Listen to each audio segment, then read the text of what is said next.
No vivimos en una economía natural, vivimos en una economía artificial. ¿Por qué? Porque lo que manda es el dinero. Entonces la gente trabaja en cualquier cosa que le dé dinero. Y por desgracia, cuando no tiene un trabajo, termina siendo intermediario de droga. ¿Cómo prolifera entre jóvenes el mercadeo de delivery de droga? En Buenos Aires es un problema eso. Son delivery de droga, no, llevan droga a domicilio en motocicleta como hacen delivery de una roticería. En este momento estamos viviendo el epicentro de una nueva crisis de deuda pública, una crisis de deuda insoluble. No tiene solución, por lo menos no tiene solución pacífica, y el país no puede pagar. Punto. No puede pagar, se acabó. Es decir, si yo voy a estar tapando un agujero con otro, con otro, llega un momento en que alguien tiene que salir a decir que el rey está desnudo, señores. No podemos pagar ni siquiera un tercio de los intereses. La Argentina no crece por culpa de la deuda. ¿Cuál es el freno, el freno a la economía? La deuda. Estamos viviendo para pagar deuda, ni siquiera deuda, intereses de la deuda. Por lo cual, de esa manera, estamos frente a un problema financiero insoluble. Hablamos Bueno, en nombre del Movimiento Mazorca con el doctor Héctor Luis Juliano, licenciado en Administración, egresado de la Facultad de Ciencias Económicas de la Universidad de Buenos Aires en 1964, orientado profesionalmente a organización, sistema y planificación económica financiera en la actividad privada y en forma paralela a su desarrollo profesional está especializado en temas de geopolítica y finanzas públicas. buenas tardes, Sergio, gracias por la presentación. Sí, aclaro que el libro mío, que se llama Problemática de la Deuda Pública, está en versión digital gratuita en un blog mío para quien quiera consultarlo. Y es la colección prácticamente completa de todos mis trabajos durante años. Ya son 13 tomos, de los cuales 10 están editados en papel y los otros 3 están en versión digital, y como los he editado a mi costo, porque no tuve ayuda para hacerlo, reseñan todo, en gran medida, todo lo ocurrido con la deuda pública argentina contemporánea, llamando deuda pública contemporánea la que empieza con la época del proceso militar en 1976, la gestión Martínez de Oz al frente de Economía, y llega hasta nuestros días. Lo que pasa que últimamente estoy escribiendo poco porque con todos estos reportajes y todas estas, digamos, hay un fenómeno que es estudiado. Vivimos en una época donde los hechos, las novedades van más rápido que la capacidad para analizarlas, ¿no? Lo estamos viendo hoy mismo. Yo estaba leyendo hoy a la mañana a ver qué novedades hay en Estados Unidos con respecto al salvataje Milei, etcétera. Pero entonces me parece conveniente, y para ir al grano,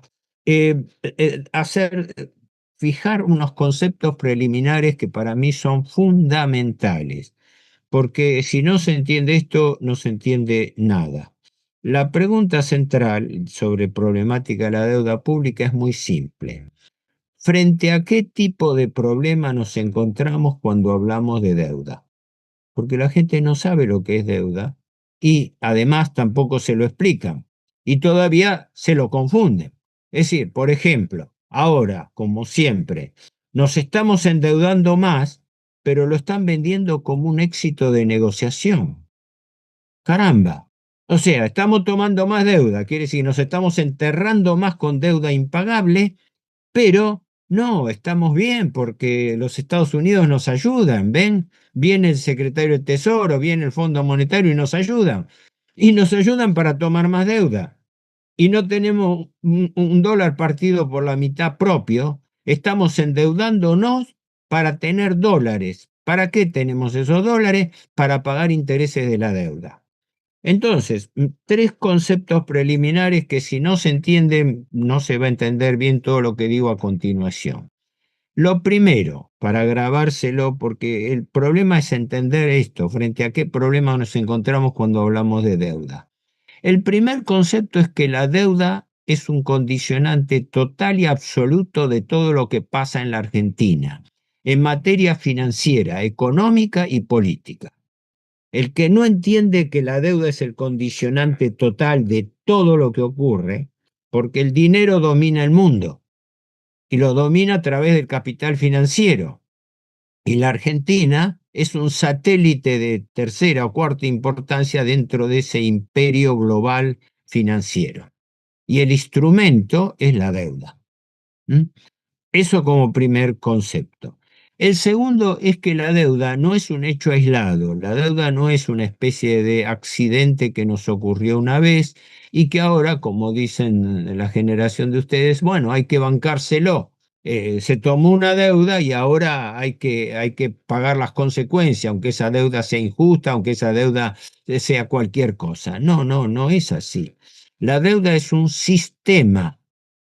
Hay un mecanismo de endeudamiento. La Argentina está metida en una trampa de endeudamiento perpetuo, porque cuando vos tomás una deuda sin capacidad de pago, esa deuda inexorablemente está condenada a ser refinanciada a su vencimiento. Es lo mismo que si tenés una tarjeta de crédito. Gastás más de lo que o pedís o usás, porque ni siquiera es dinero que se aplicó a una actividad productiva. Pedís dinero prestado, no lo podés devolver y en consecuencia vas al banco a pedir que te renueve el crédito.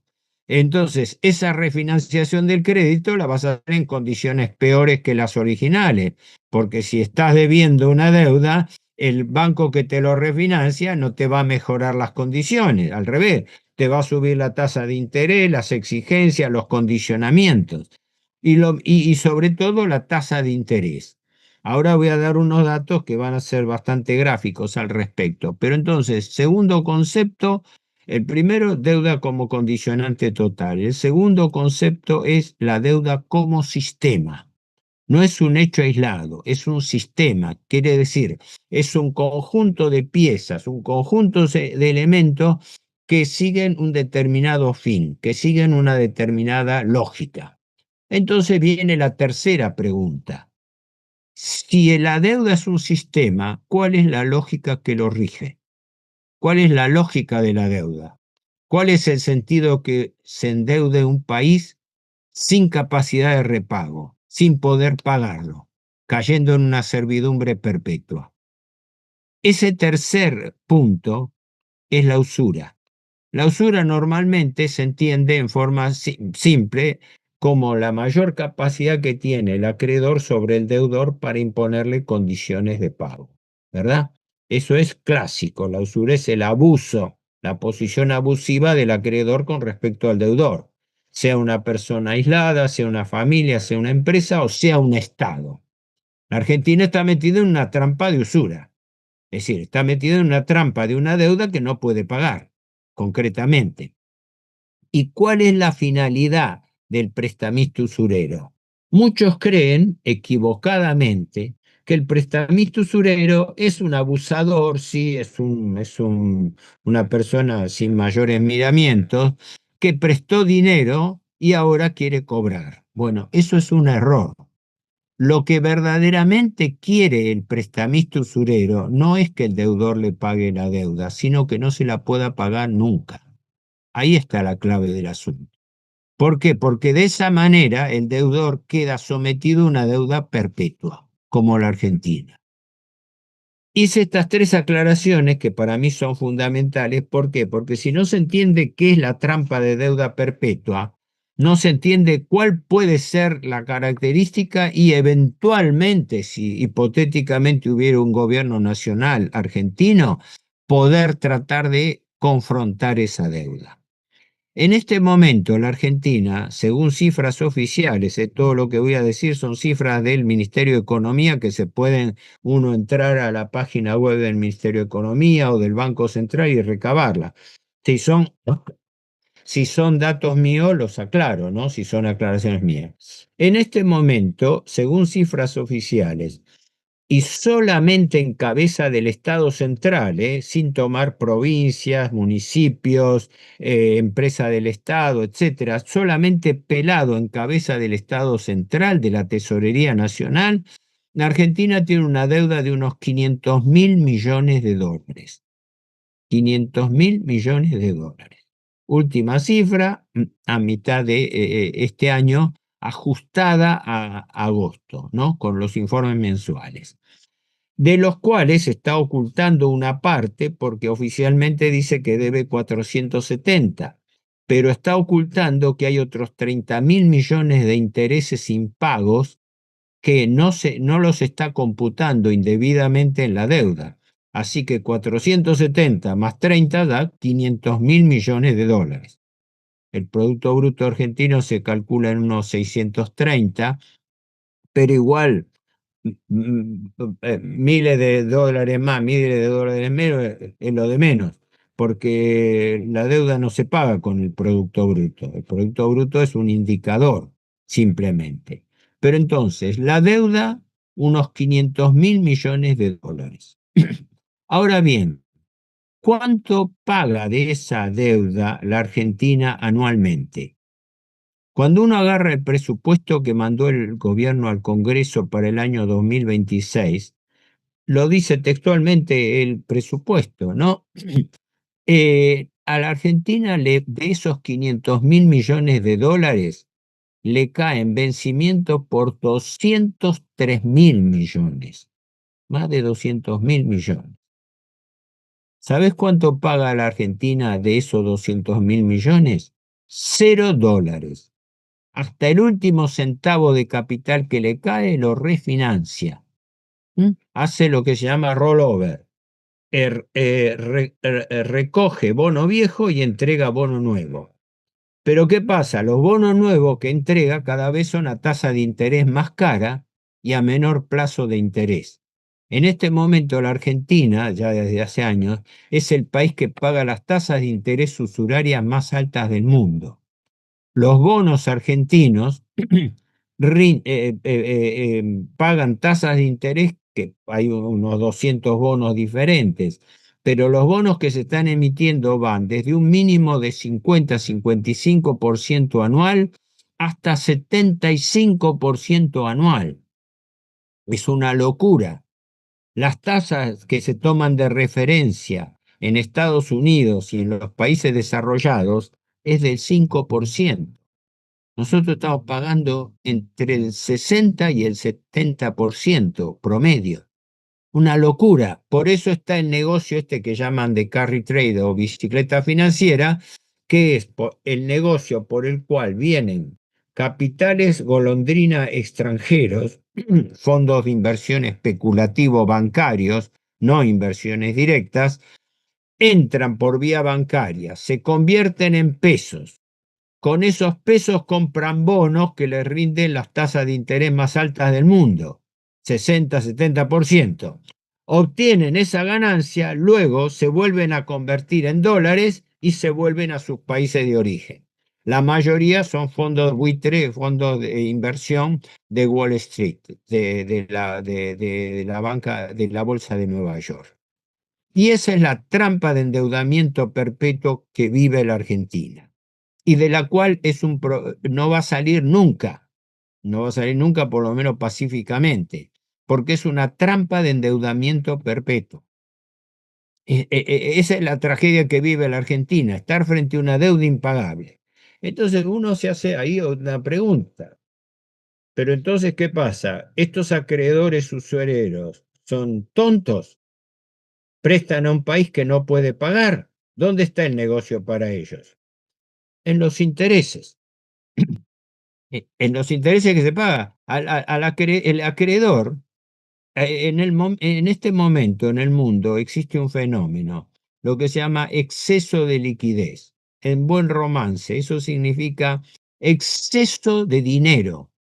En el mundo sobra el dinero. En un mundo donde la mitad de la población está por debajo del nivel de pobreza, donde hay miseria en todo el mundo, el principal problema del sistema financiero internacional es el contrario. sobran los dólares y no saben dónde meterlos. ¿Dónde se meten esos dólares? En las deudas públicas de todos los países. ¿Mm? En el mundo se vive lavando dinero, la mayoría del narcotráfico. ¿Dónde va a parar ese dinero del narcotráfico? A las deudas públicas de los países. O sea, los estados son receptores del lavado de dinero. Me explico, es decir, el mundo está gobernado por el dinero, pero ¿cuál es el instrumento a través del cual el dinero manda sobre los estados? La deuda. La primera potencia del mundo, los Estados Unidos, es el país más endeudado del mundo. Los Estados Unidos tiene un producto bruto de unos 28, sí, 28, ellos llaman trillions, es el equivalente de nuestros billones, es decir, millones de millones, ¿no? Tiene un producto bruto de 28 billones de dólares y tiene una deuda de 36, 37 billones. O sea, 36, 37 billones de dólares. Una locura. Los intereses que paga Estados Unidos por la deuda pública se llegan a $1 billón por año. El otro día una nota de alerta en Estados Unidos decía que Estados Unidos gasta más en intereses de la deuda pública que que en el presupuesto de defensa del Pentágono. Entonces, ¿quién manda a quién? La fuerza militar tiene menos plata que la deuda pública. Por eso, en definitiva, el poderío militar queda subordinado al poder financiero. Y eso es una regla universal a través de cual se rige todo el mundo. Y la Argentina es un caso paradigmático, nada más que con ribetes escandalosos, porque es el país que paga intereses más altos del mundo y que está enredado en una secuencia de subordinación a la deuda que no le deja respiro. Concretamente, en este momento, lo que se está debatiendo en secreto, porque todas las negociaciones de deuda son secretas, y son secretos también, cosa importantísima, nuestros acreedores, porque decimos nosotros, debemos 500.000 millones de dólares. ¿A quién se lo debemos? No lo sabemos, es secreta. La deuda es secreta. Sabemos a grandes números lo que se debe en materia de bonos, que son la más principal, el 70% de la deuda está en bonos, ¿no? En pesos y en dólares, ¿no? El 45% de la deuda está en pesos y el 55% en moneda extranjera, fundamentalmente en dólares. Los bonos, por la duda recuerdo, son pagarés del Estado, son pagarés del Estado, así como vos firmás un pagaré, los términos a los cuales la Argentina está renovando la deuda son a 30, 60, 90 días. ¿Cómo hace el país para pagar cuando patea para adelante una deuda? ¿Cómo hace para reunir dinero en 30, 60, 90 días? Imposible. A los 30, 60, 90 días lo único que puede hacer es renovar y renovar y renovar. El Ministerio de Economía está licitando deuda por un promedio de 8 a 10 billones de pesos por quincena. Por quincena. ¿Qué quiere decir? Y todavía se dan por conformes, ¿no? Porque nos renuevan la deuda, porque tienen confianza en la Argentina. ¿Cómo confianza en la Argentina? Si la Argentina no puede pagar. Doy un tercer dato demoledor. El primer dato, deuda de 500.000 millones. El segundo dato, vencimientos del año que viene, declarado por el gobierno de más de 200.000 millones de dólares, que no se va a poder pagar un centavo, un centavo. Toda esta ayuda que están pidiendo, arrastrándose ante el gobierno norteamericano y el Fondo Monetario para que le anticipen dinero, ¿no? Es para pagar 4.000 millones de intereses en enero y otros 4.500 millones de dólares en julio, de los 200.000 que habría que pagar, y que como no se van a poder pagar, se van a refinanciar a plazos cortos y a tasas más caras. O sea, un estado de usura absoluta, total, irrecusable y imposible de manejar. Por eso están pidiendo desesperadamente ayuda, que ahora como el Fondo Monetario no llega a abasto, se lo están pidiendo directamente al Tesoro norteamericano, que el Tesoro norteamericano tiene un fondo de emergencia que se llama Fondo de Estabilización Cambiaria, que presta en condiciones excepcionales a países aliados. O sea que la Argentina está recibiendo de Estados Unidos un préstamo especial por su condición de aliado subordinado desde ya, porque el aliado, una cosa es ser aliado en paridad de condiciones, otra cosa es ser aliado subordinado, ¿no? Pero a la vez, ni siquiera todavía el secretario de Tesoro, Bessent, se ataja diciendo que no se preocupen, le dice a la opinión pública norteamericana, no se preocupen, que igual nosotros no desembolsamos nada. Esto es un préstamo contingente, que si la Argentina entra en emergencia, se lo desembolsamos, si no, no. Bueno, por lo que yo estaba leyendo hoy a la mañana, no es tan así, porque ya Estados Unidos empezó a vender dólares, porque la Argentina no tiene un dólar partido por la mitad, lo tiene que pedir prestado. No tiene reservas en el Banco Central. Y entonces, ¿qué pasa? Nos estamos endeudando para tener dólares. Por eso es mentira el hecho de que la causa de la deuda es el déficit fiscal. No es así. La causa de la deuda es el sostenimiento del tipo de cambio.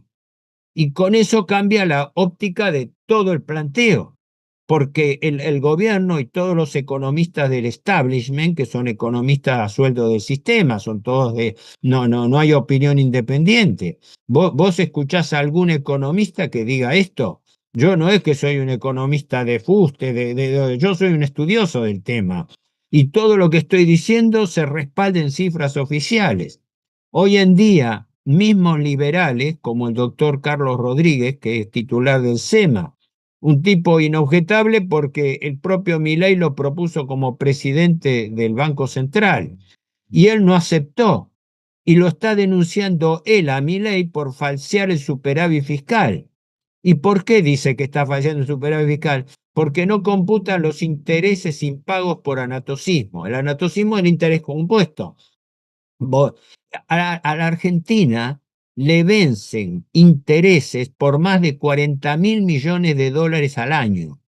Y todo este plan de ajuste que se está haciendo es para pagar intereses. Y a lo sumo se llega a arañar el pago entre 10 y 11.000 millones de dólares. Y le deben 40.000 millones de dólares. Fíjate, o fíjense todos los que escuchen esto, el nivel de criticidad de la deuda. No podemos pagar un centavo de capital, porque no podemos afrontar el capital, pero ni siquiera podemos pagar apenas un cuarto de los intereses. El sometimiento financiero es total y absoluto. Esa es la situación en que se encuentra la Argentina. Y vos fíjate que todos los medios son cómplices. Pasa algo parecido como con el genocidio de Gaza que está haciendo Israel. Todo el mundo sabe que está haciendo, Israel está cometiendo el genocidio más grande del siglo XXI.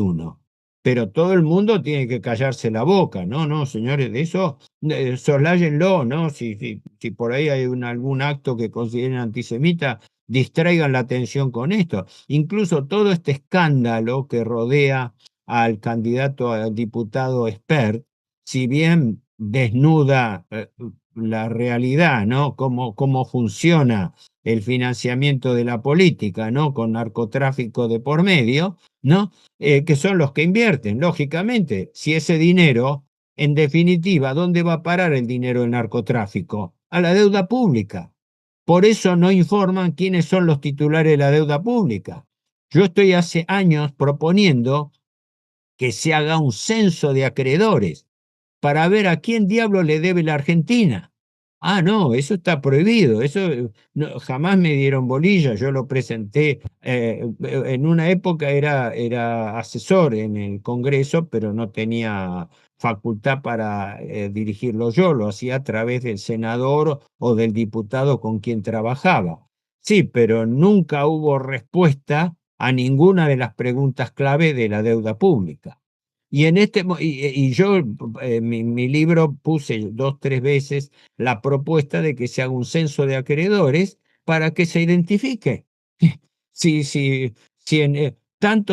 los liberales tanto cacarean con que el Estado tiene que ser administrado como se administra la empresa privada eficiente, bueno, cuando una empresa privada como Vicentín y otras más entran en concurso de acreedores, ¿qué hacen? Hacen una convocatoria de acreedores.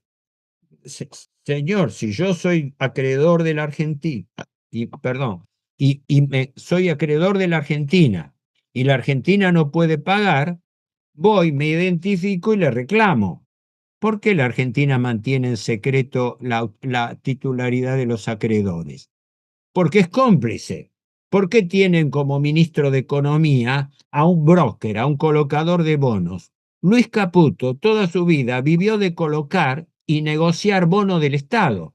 Ahora se lo cambiaron del otro lado del mostrador. Lo pusieron a él a colocar bonos. ¿Y a quién coloca? A los bancos donde él trabajó, empezando por la banca JP Morgan. No, vos viste que hace poco, en uno de los discursos de Milei, él aparecía flanqueado. Esa foto es histórica porque va a quedar como un retrato gráfico, que atrás tenía al ministro de Economía Luis Caputo, al viceministro de Economía Daza, que es chileno y es viceministro de Economía argentino. Del otro lado tenía a Bausili, que era el socio en la consultora Anker de Caputo, ¿no? Y atrás tenía a Bernick como vicepresidente del Banco Central. Los cuatro son empleados de la banca Morgan. Y yo digo son empleados porque figuran como que fueron empleados. Y yo tengo mi duda de que nunca han dejado de ser empleados. Nada más que ahora les han asignado. "No, mire, usted en lugar de desempeñarse esto, va a ir a desempeñarse al Banco Central de la Argentina, etcétera". Pero no son funcionarios argentinos, no se pueden considerar bancos argentinos. ¿En función de qué están trabajando? A ver, hace un año y medio, hace más de 2 años, ¿dónde está el beneficio de la Argentina de la gestión Milei? ¿Qué puede aportar la gestión Milei? Lo que se está ocultando es una realidad tremenda. El gobierno Milei ha fracasado, con mayúscula y subrayado, y lo está demostrando el hecho que está pidiendo desesperadamente un salvataje. ¿Cómo? Si las cosas iban tan bien, si hemos derrotado la inflación, tenemos superávit fiscal, ahora el país está ordenado, ahora no hay corrupción, etcétera, etcétera. Por un lado, no pueden ya hablar de corrupción porque todos los días les salta un escándalo diferente, ¿verdad? Ya, ya, cada día está más comprometido con declaraciones y peor, declaraciones que vienen por juicios que se ventilan en los Estados Unidos, como el que cayó de Spert. O sea, ni siquiera surgen de acá, de la Argentina, surgen de Estados Unidos, donde tienen la información. Bueno, ahora, ¿qué ocurre? Sin darnos demasiada manija, porque yo veo esto con toda la serenidad y la resignación de alguien que durante años, durante décadas sigue este proceso. Por eso decía que esto es un sistema. Este sistema nos gobierna a nosotros de hace, por lo menos en la época contemporánea, 50 años, desde 1976 hasta la fecha. Todos los gobiernos que se han sucedido hasta la fecha, todos se han lamentado de la deuda recibida y todos la han aumentado, sin excepción, y el kirchnerismo en particular también. O sea, no se salva nadie. ¿Por qué? Porque es un condicionante estructural de la Argentina. Y lo que en este momento se está apretando a la Argentina es porque Milei en enero firmó un nuevo acuerdo con el Fondo Monetario Internacional. Y ese acuerdo, entre otras cosas, le exige que dicte una reforma tributaria, es decir, impositiva y previsional. Una reforma previsional propiamente dicha, modificación del sistema jubilatorio. Y tercero, una reforma cambiaria, ¿no? Va. Para eso, el gobierno necesita leyes del Congreso. Por eso la angustia del gobierno. Porque si el gobierno pierde las elecciones y no tiene mayoría propia en el Congreso, no puede hacer las reformas estructurales que planteó con el Fondo Monetario. ¿Me explico? Dije mal, planteó la primera en la reforma laboral, la segunda previsional y la tercera impositiva. La firmó con cronograma de acá al 2027, o sea, se lo hicieron firmar diciendo, esto me lo corroborás vos hasta antes de terminar tu mandato, con un cronograma de presentación en diciembre de este año, creo que para la reforma laboral, en diciembre del año 2026 para la reforma jubilatoria y en el 27 para la reforma tributaria. Eso es lo que firmó el gobierno, que ni siquiera dio a conocer el documento que firmó con el Fondo Monetario, como no da a conocer tampoco el acuerdo que está negociando con Estados Unidos, que no sabemos a qué nos compromete. Está todo el mundo diciendo, bueno, ¿a cambio de qué? ¿Contra qué tasa de interés? ¿Contra qué condiciones? No sabemos nada. Todo lo importante es secreto. Entonces, en este momento estamos viviendo el epicentro de una nueva crisis de deuda pública, una crisis de deuda insoluble. No tiene solución, por lo menos no tiene solución pacífica, desde el punto de vista no de una guerra, no de un conflicto armado, sino de que exista, que puede existir en la Argentina un gobierno que en lugar de convivir servilmente con el sistema de la deuda, en cambio reaccione y confronte la deuda. Y para confrontarlo tiene tres herramientas que las vengo repitiendo hasta el cansancio, pero que son hipotéticas para la realidad argentina. La primera, blanqueo de la insolvencia, default, incumplimiento, es decir, cuando alguien tiene que salir a decir que el rey está desnudo, ¿verdad? No, no, no, ocultan eso, ocultan eso. No, la Argentina es exitosa, ¿no ven que nos siguen dando préstamos?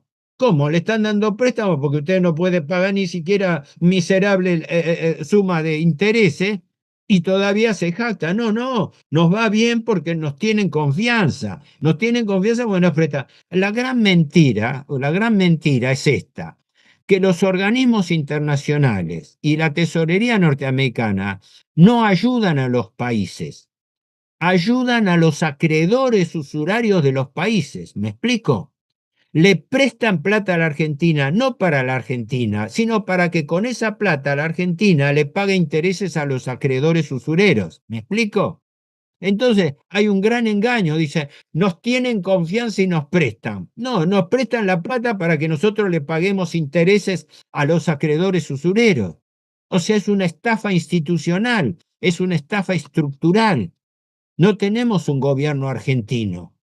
Si tuviéramos un gobierno argentino, alguien que tenga un mínimo de pudor o un mínimo de instinto nacional, lo rechazaría con asco, diciendo, me están pidiendo una servidumbre financiera absoluta. No, no, al revés. Los hombres que tenemos en el gobierno son puestos por los acreedores.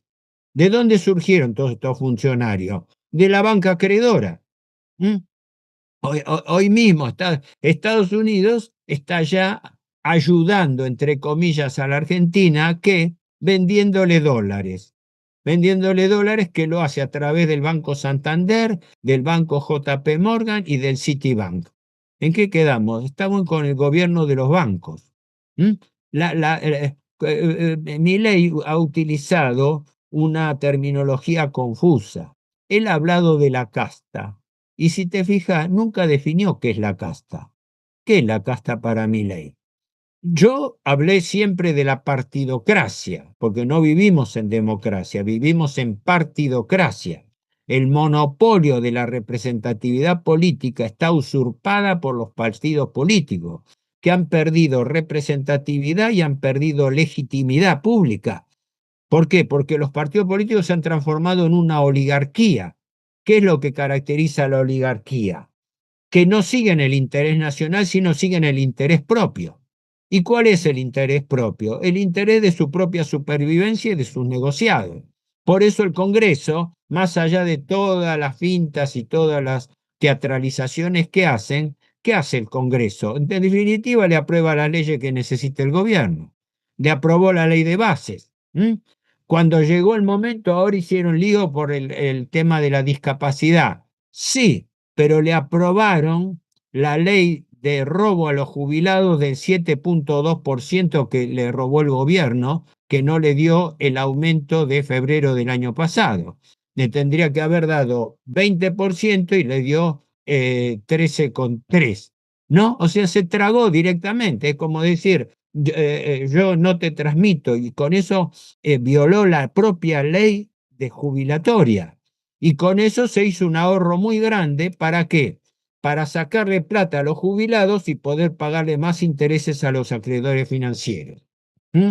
Y que yo digo siempre es una paradoja, porque los jubilados, entre los cuales me sumo yo también, ¿no?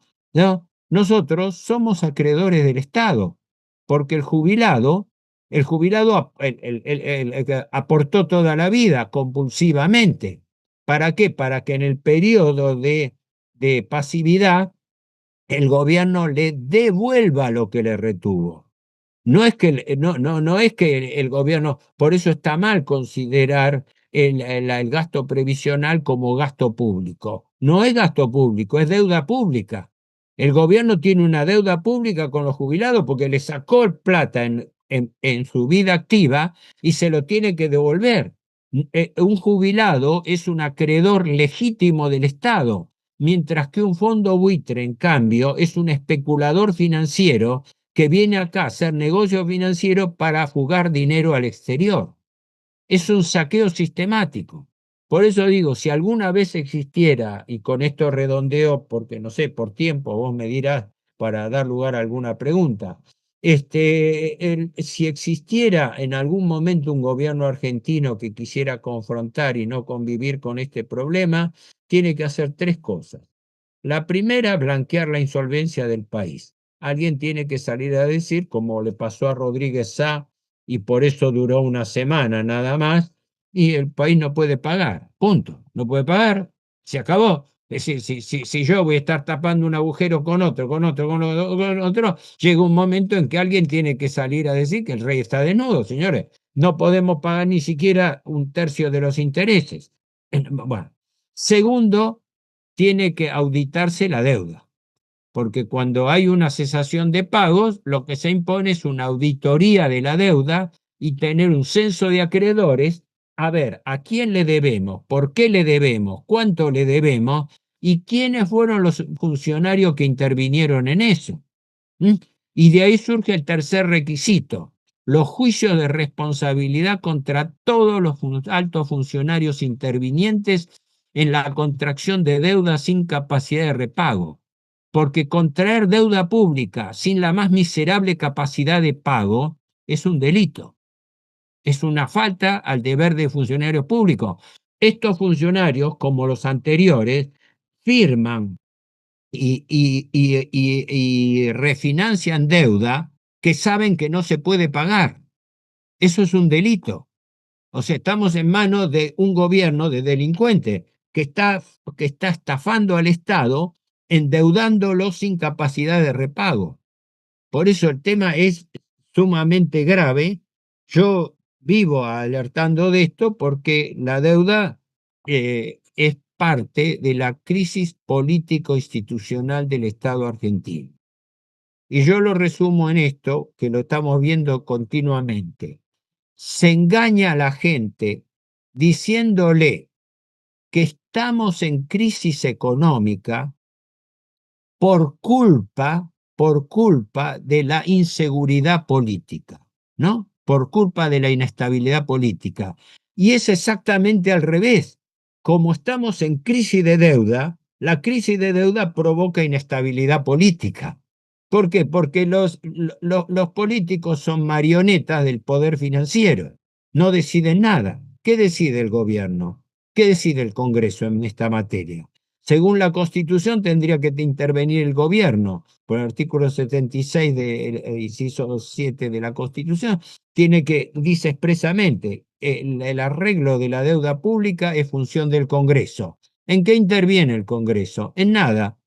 El gobierno decide por su cuenta. Ha gobernado 2 años sin presupuesto. Y el presupuesto, por definición, es la expresión monetaria del plan económico de un gobierno. Entonces, si vos no presentaste un presupuesto, quiere decir que no presentaste plan económico. ¿Cuál es el plan económico de Milei? Viva la libertad, carajo, ¿no? Como dice él. ¿Dónde está el plan de Milei? ¿Dónde está su diseño? ¿Dónde está su programa? No, no, el programa es pago de deuda. No, no, no. Se bajan sueldos reales a la gente, se bajan las jubilaciones, se bajan los planes sociales. ¿Cómo? Gracias a la inflación, porque con la inflación se cumple la regla de que los precios aumentan más que los salarios, que las jubilaciones y los planes sociales. Entonces el gobierno se apropia de esa diferencia y la usa para pagar intereses de la deuda pública. Y lo mismo hace suspendiendo obras públicas. 2.000 obras públicas en el país suspendidas. ¿Por qué? La gente necesita, está mirando, paradójicamente, muchos productores agropecuarios que se dejaron encandilar por Milei, ahora están lamentándolo, ¿verdad? Ahora no les invierten un peso en camino. No, no, esperamos que se vengan a privatizar. ¿Por qué? Porque las privatizaciones son sinónimo de extranjerización. Esto el general Perón lo tenía muy claro. No es que el gobierno interviene así alegremente, es que el gobierno es la última barrera contra las multinacionales. Fíjate vos que los tres grandes rubros internacionales de la Argentina, el rubro hidrocarburos, petróleo y gas, el rubro minería, con el apéndice importantísimo del litio, y el rubro agropecuario, los tres son rubros de materias primas, o sea, vendemos materias primas, productos no elaborados, no manufacturados en la Argentina, sino que vendemos, por ejemplo, vendemos soja a granel y los productos con soja se elaboran en China y vendemos minería, petróleo crudo, ¿no? O sea, sin elaboración. Somos un país subdesarrollado que exporta materias primas. ¿Y quién controla esos tres grandes negocios? Empresas multinacionales extranjeras y que avanzan cada vez más incluso sobre las provincias que controlan. Yo tengo mis dudas acerca de quién gobierna la provincia de Neuquén en este momento. La provincia de Neuquén trata directamente con multinacionales que son más poderosas que el país. No. De allí la necesidad de que los recursos naturales sean nacionales y no provinciales, porque si no aparece un monstruo de las multinacionales que tiene más plata que el país y le impone condiciones y le coloca a los funcionarios que quiere a la provincia que está actuando. No sé, no sé si me he extendido mucho. Quise dar un panorama, no sé, súper apretado, porque de esto imagínate que podemos estar hablando días enteros. No sé si más o menos lo he logrado, si he transmitido las cosas y si quedan dudas, preguntas que quieras hacer, estoy a tu disposición. No, sí, muy, muy bien se entiende. Se entiende en un panorama general y breve, se comprende. Una de las preguntas, las primeras, que es de lo que más se habla, ¿no? Es el tema ley de entidades financieras, Ujú. que es un reclamo que nunca se derogó, que se dio durante la dictadura militar Sí. y cómo se vería o cuáles serían las consecuencias de derogar. la ley de entidades financieras. Bueno, desde ya sí, tendría que ser derogada y reemplazada por una ley nacional de bancos, ¿no? Pero la herramienta es muy complejo y hay varios aspectos, pero la herramienta central es el encaje fraccionario. Como vos sabés, o no sé, por la duda lo explico, existe un mecanismo que se llama encaje fraccionario, según el cual los bancos, cosa que nadie dice, los bancos emiten dinero.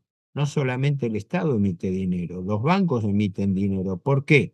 Porque los bancos utilizan el llamado multiplicador de crédito bancario, que quiere decir que pueden prestar más dinero del que tienen. Ningún negocio físico puede vender más de lo que tiene, ¿verdad? O puede prestar más de lo que tiene. Bueno, un banco sí presta más dinero del que tiene. ¿Por qué? Porque recibe depósitos y hace préstamos. Se supone que tiene que existir un balance, pero como los depósitos normalmente quedan estacionados en gran medida, ahora no tanto, ¿no? En gran medida, los bancos aprovechan y dan mucho más crédito que los depósitos que tienen. Por eso es que cuando se producen las corridas bancarias, que todo el mundo temeroso va a retirar dinero de los bancos no pueden responder y necesitan un sistema de garantía de depósito. En cambio, lo que debiera establecerse es la abolición directa, es decir, la estatización de los depósitos bancarios, como existió en la época del gobierno peronista, por la cual el responsable de última instancia de los depósitos de la nación es el Banco Central, que es el que suministra los demás. No, de esta manera los bancos hacen su negocio y el Estado los subsidia con el seguro de los encajes bancarios. ¿Me explico? Es decir, ese sería para mí el punto central. Ahora, eso es anatema, eso es ponerse en contra de todo el sistema financiero bancario que descansa en ese negocio, porque el negocio del banco reside en prestar más de lo que tiene, cosa que no puede hacer ningún otro negocio. La diferencia fundamental entre el negocio bancario y el negocio económico comercial normal es que, como te decía antes, un comercio no puede vender o alquilar más cosas de las que tiene. En cambio, el banco sí presta más de lo que tiene. ¿Por qué? Porque aprovecha que tiene depósitos que normalmente permanecen estacionados porque la gente deposita en el banco por confianza de tener el dinero allí, y ese mismo dinero, el banco es un negocio que ni siquiera compra, toma dinero prestado y lo alquila en préstamo, ¿verdad? Toma dinero prestado en plazo fijo que le paga un interés más barato, una tasa de interés pasiva, y ese dinero lo presta en forma de crédito a tasa más cara. Es decir, tiene un margen de ganancia entre comprar y vender, por así decirlo. Compra o alquila dinero por un lado y lo presta o vende por otro.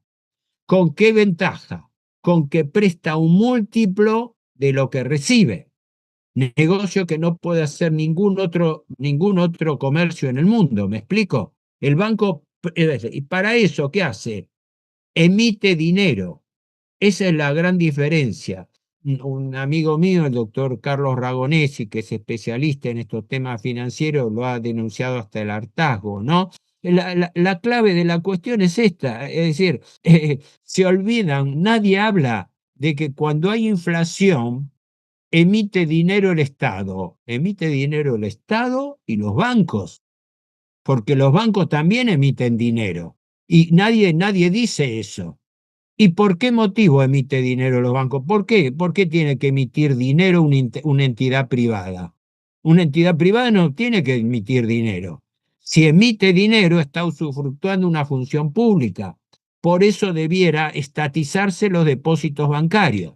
Entonces, si se estatizan los depósitos bancarios, el gobierno puede hacer frente a los compromisos porque el gobierno puede emitir dinero. Es el derecho de señoreaje que tiene todo Estado. En cambio, el banco, si no puede prestar, necesita pedir el salvataje al Banco Central. Entonces, ¿qué viveza? Eso es un subsidio. ¿Por qué el sistema bancario tiene que estar subsidiado? Ahora que tanto se cacarea con respecto a que no tiene que haber subsidio, resulta que el principal sector subsidiado de la Argentina es el sector financiero bancario. Porque si vos, una cosa que vale 5, lo estás pagando 60, ¿m? Lo estás pagando 12 veces más. ¿Qué quiere decir eso? Eso es un subsidio, sino una corrupción encubierta, ¿verdad?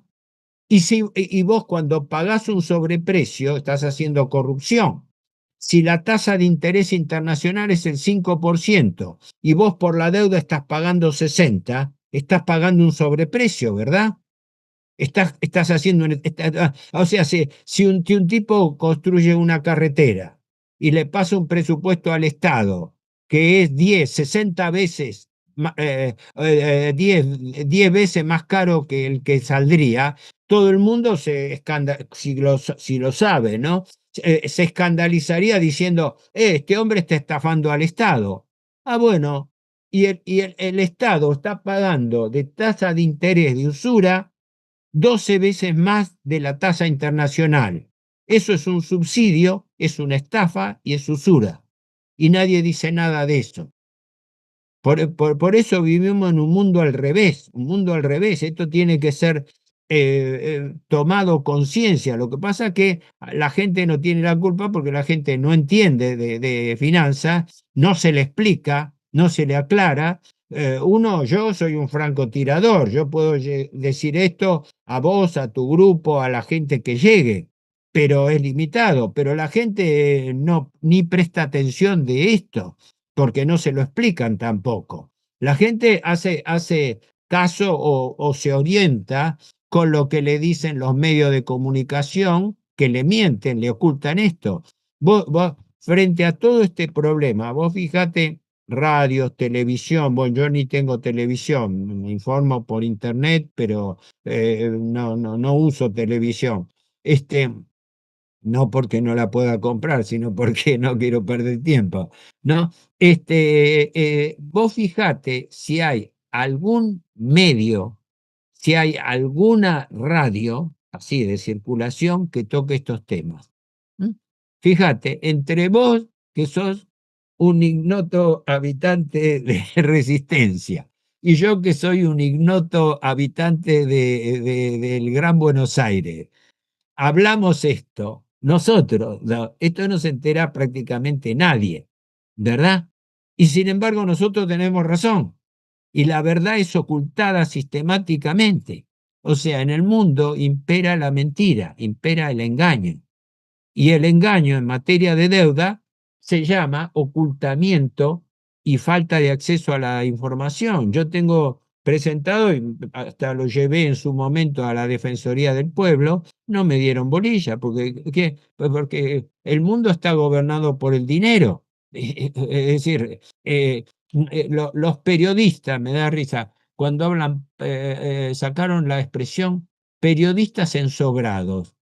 ¿Cómo periodistas ensobrados? No hay periodistas ensobrados. Todo el periodismo es a sueldo, porque el periodista es un empleado de los grandes medios y tiene que decir lo que los dueños le dicen que diga. Vos fíjate que se puede hablar de determinados temas. Contra Rusia se puede hablar por el tema de Ucrania, pero ojo, no hay que hablar bien de Rusia. Hay que hablar bien de Ucrania, ¿no? Rusia está reclamando los derechos sobre provincias que son rusófonas, ¿verdad? Pero Rusia es el malo de la película, ¿no? En cambio, los medios de comunicación, el ejemplo típico e infame que estamos viviendo es el ocultamiento del genocidio de Gaza. Una última pregunta, saliendo un poco de lo que es el tema de que, sacándolo un poco de su zona de confort, ¿no? Va a un tema geopolítica. Bueno, yo como le dije hoy, cuando vuelva el péndulo y siga el programa Milei, de lo que se habla es el reemplazo de los trabajos con inteligencia artificial y una solución a esto como ingreso básico universal. ¿Cómo ve usted esto? Si es que realmente pueda pasar, o sea, ya se vio con el IFE durante la pandemia, ¿no? Y es algo que se habla en todo el mundo como una solución o un futuro próximo. ¿Cómo lo ve el panorama? Bueno, es un tema largo y complejo, pero a ver, y sintetizando lo principal en respuesta a lo que vos me preguntás. Primero, hay un problema estructural con respecto al trabajo, porque el maquinismo y sobre todo la robotización desplazan continuamente mano de obra humana, ¿no? Eso es un proceso general, lo cual obliga a políticas que no se están llevando a cabo, políticas de reubicación y recapacitación de la gente. ¿Por qué? Porque continuamente el progreso científico y técnico lleva a que la ocupación de mano de obra sea más reducida. Eso es un proceso, llamémosle, natural dentro del desarrollo económico y particularmente el desarrollo capitalista. Pero el desarrollo económico en general, cualquiera sea el signo de político del gobierno. En consecuencia, de allí la importancia de la reeducación en la mano de obra. Argentina tendría que potenciar todo su formación, sobre todo en los sectores medios de artes y oficios, porque ahí es donde se abren posibilidades de trabajo. La Argentina siempre ha vivido obsesionada por formar profesionales y por desgracia una gran parte de esos profesionales se forman acá y se van a trabajar al exterior, mientras que en cambio debieran proliferar las buenas escuelas intermedias de artes y oficios para tener gente capacitada.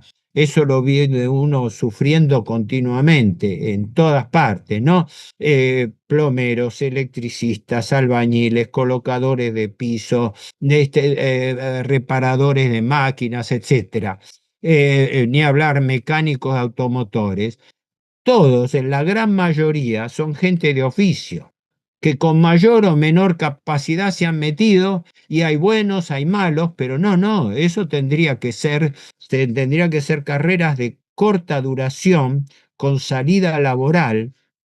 El que tiene un mecanismo estandarizado bueno al respecto que yo conozco es la UOCRA, la Unión de Obreros de la Construcción, con la CAC, que es la Cámara Argentina de la Construcción, que tienen cursos, creo que son de 6 meses a un año, donde capacitan a la gente con salida laboral en cursos que ya te digo son pocos meses para, por ejemplo, colocador de pisos, electricista, instalador de baño, plomería, todas esas manualidades, la construcción, que es la que más absorbe mano de obra. Quiere decir que a la Argentina, como a cualquier país, frente al problema de la menor necesidad de mano de obra, pueda expandir su mercado justamente en sectores intermedios, y sectores intermedios bien pagados. Es decir, tener buenos electricistas capacitados, matriculados, habilitados. Esa es una de las herramientas que nadie menciona y que yo considero clave en el momento que vivimos. Además, la inteligencia artificial reemplaza la mano de obra, pero hasta cierto punto. Es decir, no hay un reemplazo absoluto. Realmente sí, apabulla cuando uno ve la fabricación de automóviles totalmente automatizada. Se toma la cabeza, ¿no? Hay una publicidad de una empresa japonesa, Toyota, ¿no? Que publicita la fabricación automática total de sus automóviles, ¿no? Bueno, pero después esos automóviles tienen que ser, bueno, manejados en prueba, acomodados, acondicionados, exportados, etcétera. Y en cualquiera de esas instancias, ahora más sofisticadas que antes, tienen que hacer una instancia manual. Te pongo un ejemplo, yo tengo nietos, ¿no? Uno de mis nietos está en un área técnica de despacho de mercaderías a supermercado, pero no es andar hombreando bolsa, ni siquiera llevando con motocargas, ¿viste? Con carros así, sino tener el control de los despachos que ya vienen preempaquetados, etcétera. Así que yo no sería tan pesimista con respecto a la automatización, sino lo que veo preocupante es que la educación técnica no vaya a la par de los cambios, porque ahí es donde se produce el descalce, ¿no? Estamos llenos de gente que dice, yo me acuerdo ya de mi época más joven, ¿no? Donde cerraban empresas que, me acuerdo un caso de un tipo especializado en industria del vidrio cuando cerró Cristalería Rigoló, que era un ejemplo paradigmático de la industria del vidrio. Y el tipo terminó haciendo cualquier trabajo de changas, de todo, porque se le terminó su especialidad. Y eso está ocurriendo continuamente. Y por eso crece el desempleo y crece la pobreza. Y crece lo que es peor, la descalificación de la mano de obra. Porque entonces la gente tiene que aceptar trabajo de menor calidad, ¿no? Vos date cuenta que yo veo lo que pasa con los chicos, sobre todo chicos jovencitos, qué alternativa laboral tiene. Hacer delivery de una roticería, ¿no? Hacer una changa de limpieza, estar en uno de estos lugares de comida rápida para despachar en el mostrador, etcétera. ¿Cómo? Ahí hay mano de obra que debiera ser capacitada. Cuando uno busca un profesional capacitado, mecánico, plomero, electricista, etcétera, tiene que andar buscando recomendaciones peor que un profesional, a ver quién trabaja bien, porque en la Argentina, por desgracia, ocurre eso, que por cada un trabajador independiente bueno, hay 10 que están haciendo changa tratando de imitarlo y así se envilece el mercado, ¿no? Porque aparece un técnico bueno y atrás de él aparecen 6, 7, 8 que tratan de hacerle competencia, pero no tienen la calificación. Y en consecuencia el mercado se envilece. A ver, si no me fui muy lejos. La inteligencia artificial es ambivalente. En principio, implica la pérdida de mano de obra, de puestos de trabajo, y eso va. Pero el problema político reside en que el Estado tiene que tener políticas públicas urgentes de recalificación de la gente. Por ejemplo, debiera capacitarse muchísimo a gente en tareas agrícolas donde la Argentina tiene un potencial muy grande. Pero ¿qué ocurre? Los grandes grupos terratenientes de la Argentina, que hoy en día ni siquiera son terratenientes argentinos, sino que son terratenientes de extranjeros, como Elstein con Cresud o Benetton y todo. Es decir, antes los terratenientes eran por lo menos residentes en la Argentina, ahora no, los principales terratenientes son grupos extranjeros. Entre el 70 y 75% de las tierras argentinas se cultivan con arrendamiento. ¿Por qué? Porque los productores no hacen el trabajo directo, alquilan sus trabajos. Entonces aparecen empresas como fue el caso de Grobo Copatel y otros más que administran en serie. Entonces eso no aumenta la mano de obra, al revés. En Europa, el país paradigmático de defensa de la producción agrícola es Francia, porque Francia subsidia el sector agrícola para que exista un sector agrícola. ¿Para qué? La finalidad de ellos es para que no, esa gente no quede sin trabajo y afluya a las ciudades y reviente el cosmopolitanismo que está ocurriendo en todas las grandes ciudades del mundo. Entonces, debiera haber una política, pero no la hay ni les interesa hacerlo, porque los intereses están controlados. Los productores están clamando por sus reclamos, pero los productores no controlan el mercado.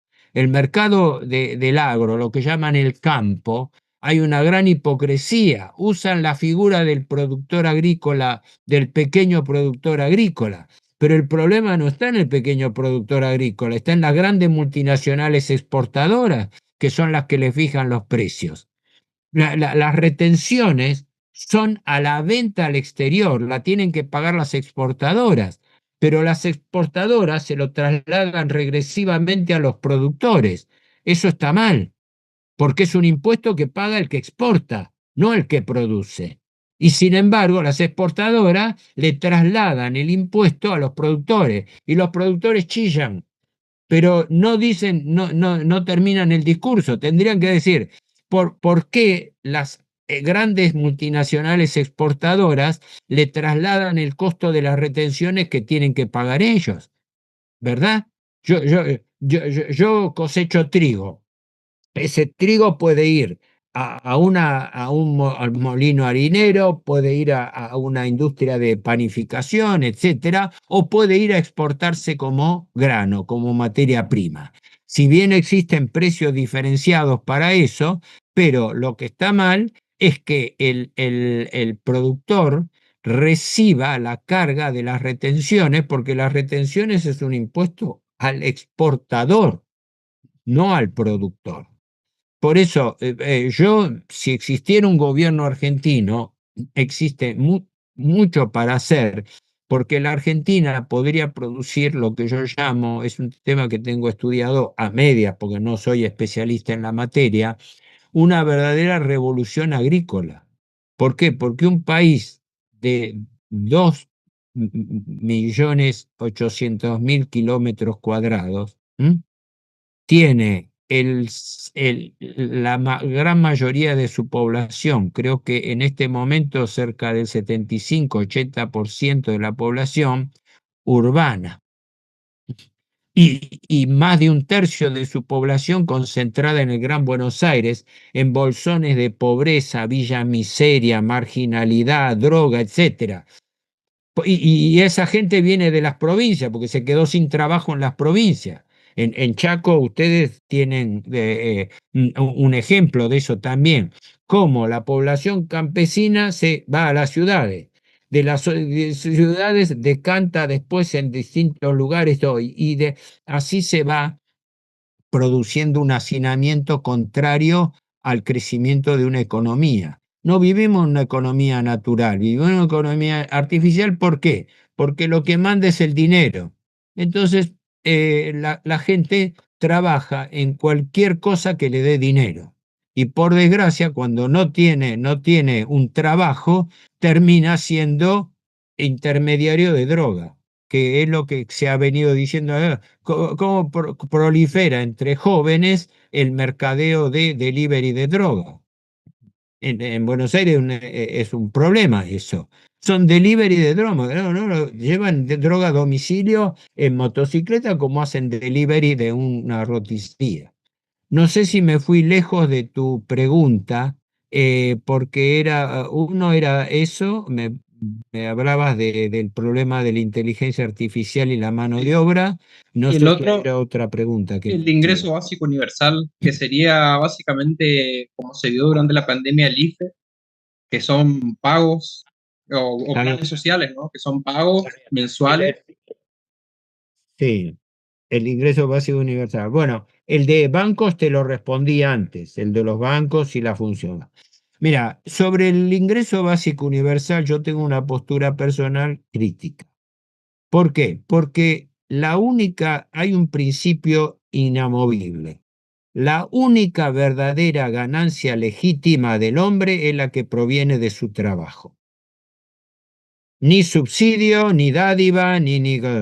Aquel que lógicamente tiene una discapacidad, sí, porque es un hombre o una mujer que no puede tenerlo. Pero el ingreso básico universal es una controversia que se está dando en la Argentina y en todo el mundo, diciendo justamente que con el avance del desempleo y el avance de la tecnificación que desplaza mano de obra, debiera distribuirse gratuitamente una especie de ingreso universal básico para que la gente tenga un mínimo de ingresos para sostener su consumo. Yo no estoy muy convencido, mejor dicho, no estoy convencido directamente de que esa sea una solución. Primero, por lo que te dije al principio, el hombre tiene que vivir de su trabajo y tiene que recibir un salario digno, punto. Eso sí tiene que cubrirse. Los subsidios no son buenos porque acostumbran a la persona a no trabajar y peor todavía, lo descalifican porque la persona librada se descalifica y luego no sirve para nada. ¿Por qué? Porque es sabido, una persona que pierde su empleo, que pierde su especialidad, aunque sea una especialidad manual, aunque sea un carpintero, etcétera, después no lo retoma después de 5 o 10 años. De allí las experiencias, ¿y qué hace? Un remis, ahora estas aplicaciones Uber, ¿verdad? De taxi y todo, pero son tareas no calificadas, no califican, son servicios, proliferan servicios, no producción. Entonces, la idea de ingreso universal nunca me gustó, ¿no? Y si bien hay muchas variantes, porque hay algunos que lo proponen no como ingreso único, sino como ingreso complementario, como una especie de bonus que se da. Yo no estoy conforme, mi postura personal es, estoy en contra de eso, porque lo que tiene que mejorarse es el salario, la calificación por el salario. Y la gente tiene que recibir un salario digno. Eso lo establece la doctrina social católica expresamente. Los tres principios básicos de la doctrina social católica son el precio justo, que no es el precio de mercado, el precio justo, que resulta de los costos más la ganancia legítima del productor, el salario digno para que viva el trabajador y su familia, y la lucha contra la usura, que arruina la economía productiva. Esos son para mí los tres principios básicos de la doctrina social de la Iglesia, ¿verdad? Y vos fíjate que todo va a contramano de esos tres principios, ¿verdad? Porque el precio de mercado no es el precio justo. El precio de mercado es el precio de contracción, de competencia entre oferta y demanda. Pero a eso no me dice nada que eso sea el precio justo. ¿Mm? Después, el salario digno, lo estamos viendo lo que ocurre. Sí, los precios, la famosa ejemplo que se citaba tantas veces y que lo citaba también General Perón, los precios suben por el ascensor y los salarios por la escalera. Entonces existe una asimetría que es la que usó Milei. Milei, gracias a la inflación, porque la gente cree que Milei derrotó la inflación. ¿Sabés cuánto fue la inflación? La inflación desde que Milei está gobernando, desde diciembre del año 2003 hasta la fecha, hasta el último dato yo lo tenía en mayo, 227% de inflación. O sea, el héroe que derrotó la inflación, ¿qué hizo? Primero provocó una gran inflación y después la estabilizó 200% más arriba. Ah, qué viveza. Eso no. Claro, primero le doy carta blanca a los empresarios formadores de precios. Muchachos, remarquen precios. Yo me mando una macro devaluación que solamente en diciembre fue del 120%. Aumenté todos los precios, pero dejé los salarios, las jubilaciones, los planes sociales por debajo de la inflación. Entonces, de esa manera cambié los precios relativos y los ingresos que tuvieron el Estado y los comerciantes, las grandes empresas fundamentalmente, fue mayor que los ingresos que tuvo el pueblo argentino.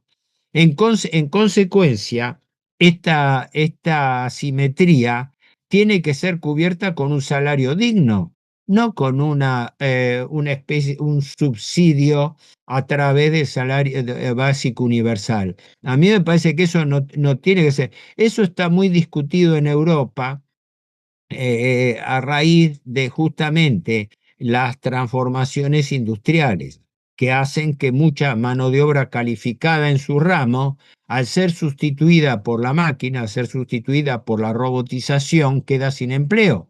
Pero entiendo que la solución va por otro lado, va por la educación.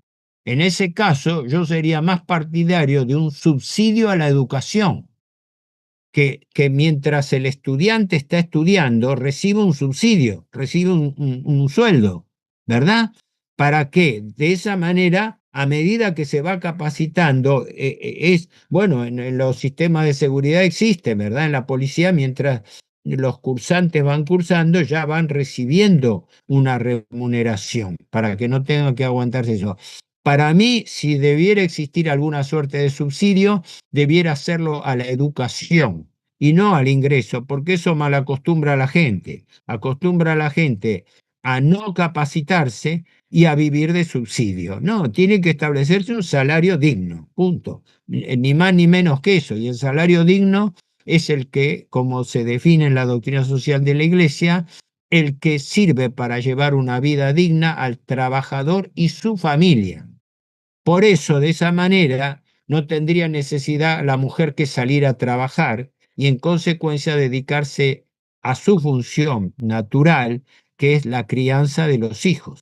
No, ¿qué ocurre? Hay mujeres que salen a trabajar y su sueldo al final se lo terminan pagando a una mujer para que le cuide a los hijos, para que limpie la casa y todo. En definitiva, trabaja para pagar los servicios de quien la reemplaza en el hogar.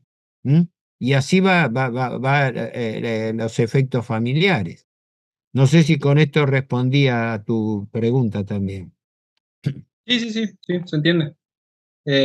Sí, ahora, como usted dice, vivimos en el mundo del revés, ¿no? Y una de las noticias que salieron hace una semana es que se eliminan los fondos clave, ¿no? Para la educación de los colegios técnicos.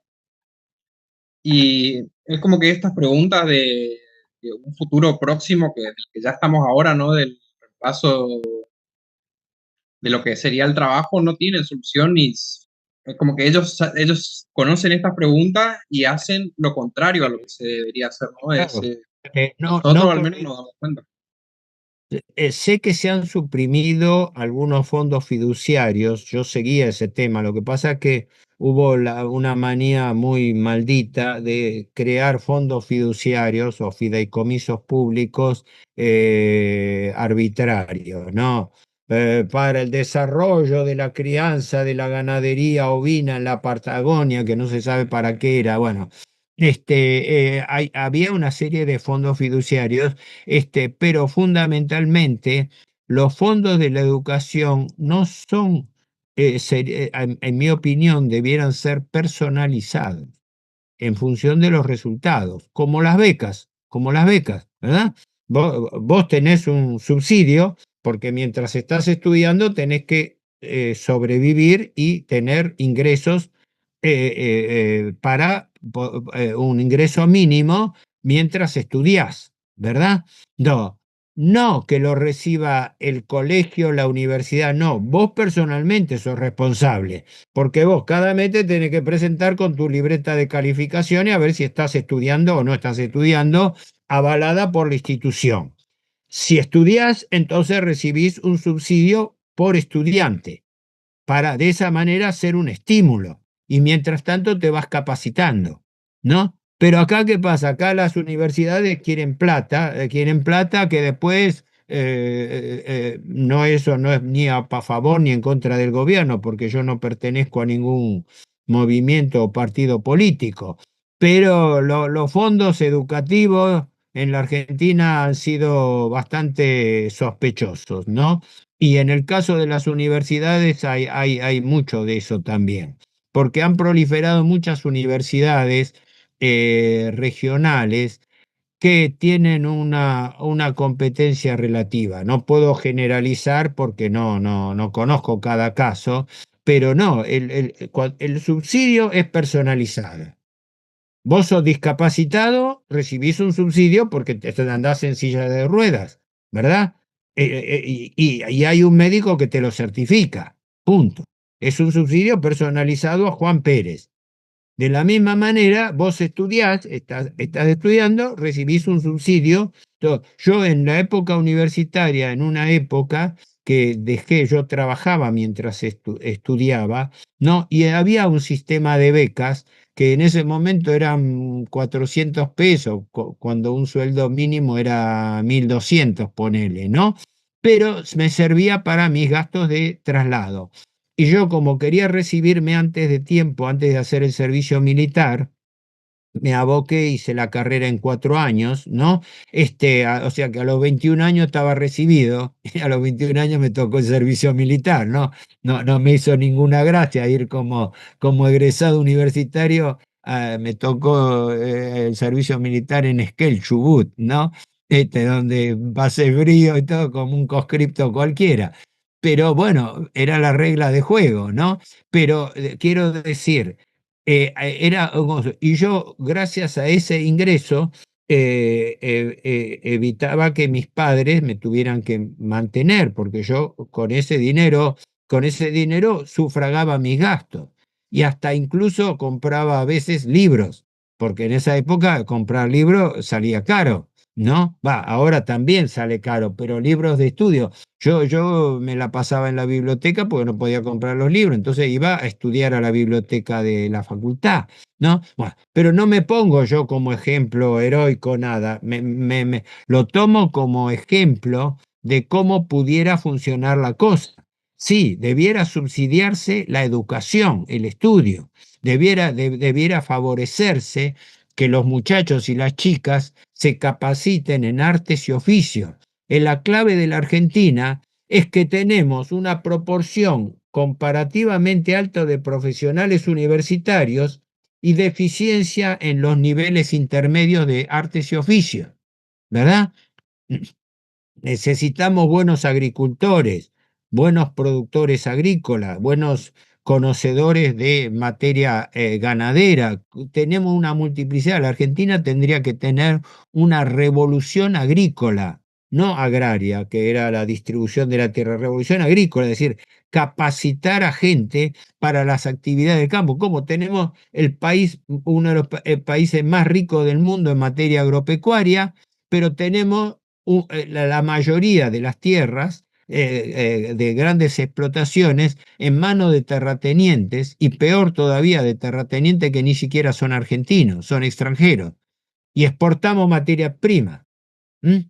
Una cosa es exportar trigo, otra es exportar harina semielaborada, otra es exportar productos panificados, ¿verdad? A mí me tocó estar en contacto con una empresa italiana que quería invertir en maquinaria de panificación, ¿m?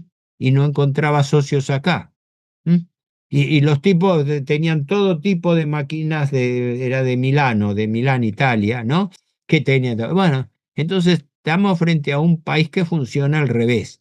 ¿Por qué funciona al revés?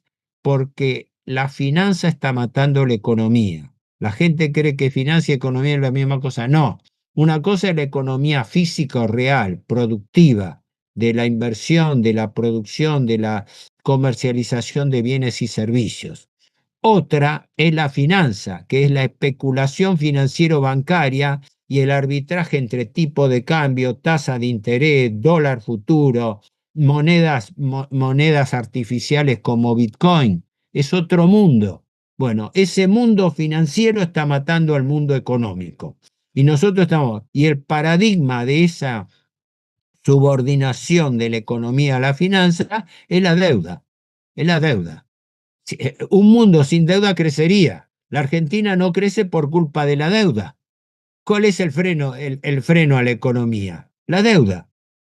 Estamos viviendo para pagar deuda, ni siquiera deuda, intereses de la deuda. Por lo cual, de esa manera, estamos frente a un problema financiero insoluble. No tiene solución y no tiene solución pacífica, salvo que se blanquee la insolvencia, ujú, se haga borrón y cuenta nueva y se replantee la negociación de la deuda en función del crecimiento. Segundo, que se haga una auditoría de la deuda a ver qué parte de esa deuda es verdaderamente legítima, y un censo de acreedores. Y tercero, que todos los altos funcionarios intervinientes en contraer deuda sin la más miserable capacidad de repago sean enjuiciados. El día que haya un gobierno con la fuerza para hacerlo, va a ser un día de gloria para la Argentina. Por desgracia, en este momento no tenemos ninguna cosa que nos permita visorar eso. Hasta ahí el único diagnóstico que puedo hacer. No sé. Buenísimo. Sí, sí, sí, coincidimos. Es criminal y el crimen se tiene que pagar. El tema es cuándo y cómo, pero es difícil. Nadie cree tampoco así que pueda solucionarse, pero no sé, hay que ser optimista también, no siempre. No, yo digo siempre, yo no soy optimista ni pesimista, yo soy realista, punto. Y por ende soy escéptico, porque yo miro la realidad, yo analizo hechos, no analizo intenciones, yo analizo hechos. Así es ahora acá, punto. Esto nadie me puede decir lo contrario. Es decir, esto que estoy planteando de la deuda, con lo que se paga en un día de intereses, para darte cuenta, se podría construir 16 escuelas. Con lo que se paga de intereses en un día, se pueden construir 16 escuelas en la Argentina. O su equivalente, un hospital y medio de mediana complejidad, totalmente equipado, incluyendo mano de obra, con lo que se paga en un día de intereses. Punto, más claro imposible. Ese es el costo de la deuda, es el costo que degrada, que continuamente, o sea, por eso vivimos en un país que el gobierno provoca recesión económica, porque la provoca el gobierno, la recesión económica, para ahorrarse plata y esa plata utilizarla ¿para qué? Para pagar intereses de la deuda pública. Es el saqueo de la usura sobre la economía productiva. Estamos en manos de una banda de delincuentes, de una banda de delincuentes usureros que ni siquiera responden a intereses argentinos, sino que responden a intereses extranjeros. Son empleados de los grandes acreedores del Estado, como lo demuestra en la extracción de los funcionarios del gobierno Milei. No es nuevo, no es nuevo, en general ha ocurrido siempre, pero nunca en forma tan descarada como ahora, con un presidente que se distrae a la gente haciendo payasadas, mientras se expresa en la forma más servil para que le den un salvataje para poder sobrevivir, porque el gobierno Milei ha fracasado y está necesitando desesperadamente este salvataje, no sabemos a cambio de qué, para poder sobrevivir, como le pasó a Macri. A Macri le pasó lo mismo. Gobernó 2 años, aumentó la deuda en 83.000 millones de dólares y después salió a las cámaras de televisión a decir, señores, necesitamos un salvataje del Fondo Monetario Internacional. Ahora con Milei pasó lo mismo al año y medio. Todo va bien, hemos derrotado la inflación, tenemos superávit fiscal, etcétera, pero por favor, ayúdennos un salvataje urgente que necesita, aparte de haber aumentado la deuda en unos 60.000 millones de dólares, necesita un salvataje de otros 50.000 millones.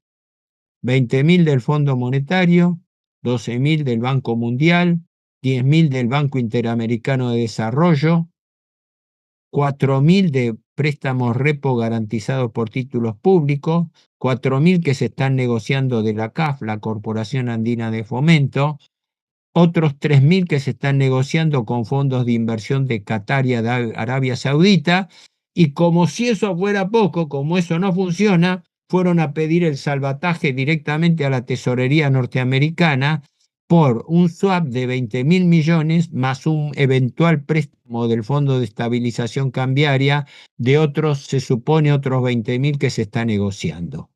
Es la subordinación total al capital financiero. No hay nada de económico, no hay nada de economía físico real. Es toda subordinación financiera. Estamos en manos de la usura.